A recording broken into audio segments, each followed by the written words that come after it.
दोस्तों, उम्मीद है आप सब अच्छे होंगे। आज हम देखेंगे कि एक्सेल में सैलरी शीट कैसे तैयार करते हैं। मान लीजिए आपके पास डेटा है, उस पर एम्प्लॉय की नेम है और बेसिक सैलरी दी हुई है। उसको हमने डीएनए निकालना है। यहाँ पे परसेंटेज के साथ सभी चीज़ें दी हुई है। मान लीजिए डीएनए 10%, डीए 10% निकालना है, टीए 12% है और ग्रोस सैलरी काउंट करनी है। इसमें पीएफ जो जुड़ता है उसके हिसाब से हमने 8% दे दिया, नेट सैलरी है। जैसे हमने यहाँ पे फाउंड करना कि ये 10% के साथ डीए कैसे फाउंड करें, सैलरी में से कैसे ये फाउंड करते हैं, उसके लिए इक्वल निकालना है।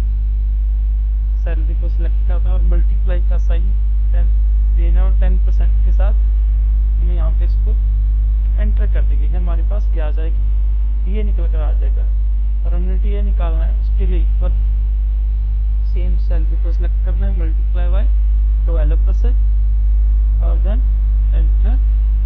हमारा डीए आ गया। ग्रोस सैलरी के लिए ध्यान देना है, यहाँ पे ग्रोस सैलरी क्या होती है, ग्रोस सैलरी तीनों को क्या होती है, टोटल होती है। बेसिक सैलरी, डीए और टीए, हम तीनों को प्लस कर देंगे आपस में। उसके लिए हम इक्वल सम का फॉर्मूला यूज करेंगे और तीनों को मल्टीप्लाई कर देंगे और देन एंटर। ये हमारा ग्रोस सैलरी जुड़कर आ जाएगी। और पीएफ के लिए हम, जैसे मान लीजिए आपकी ग्रोस सैलरी है, इस पर पीएफ कैसे ऐड करते हैं, उसके लिए इक्वल सैलरी को सिलेक्ट करना है, मल्टीप्लाई बाय 8%। 8% क्या है हमारी, ये हमारा पीएफ है।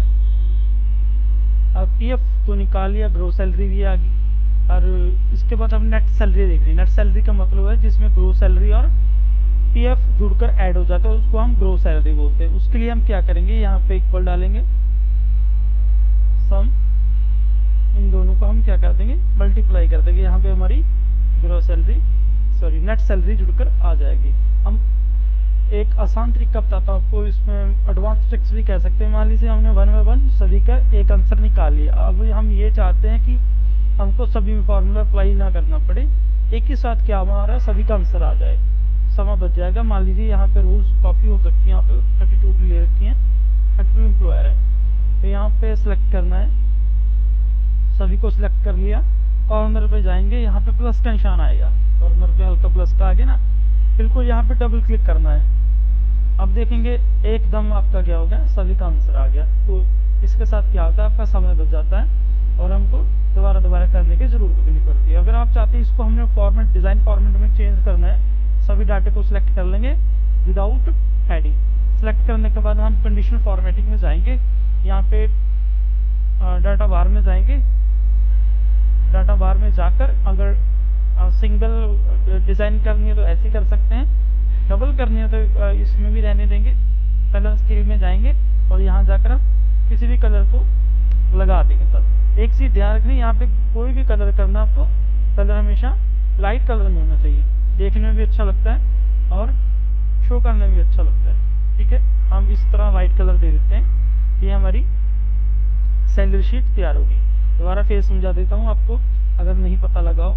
डीए क्या होता है, डीए में हम क्या करते हैं, इसमें दे देंगे इक्वल, सिलेक्ट करनी है सैलरी शीट, सैलरी सेलेक्ट करने के बाद मल्टीप्लाई, यहाँ पे स्टार का मतलब मल्टीप्लाई है और 10 के साथ परसेंटेज का साइन दे देंगे, 5 के साथ, शिफ्ट 5 के साथ परसेंटेज का साइन है, तो इसको हम इक्वल कर देंगे।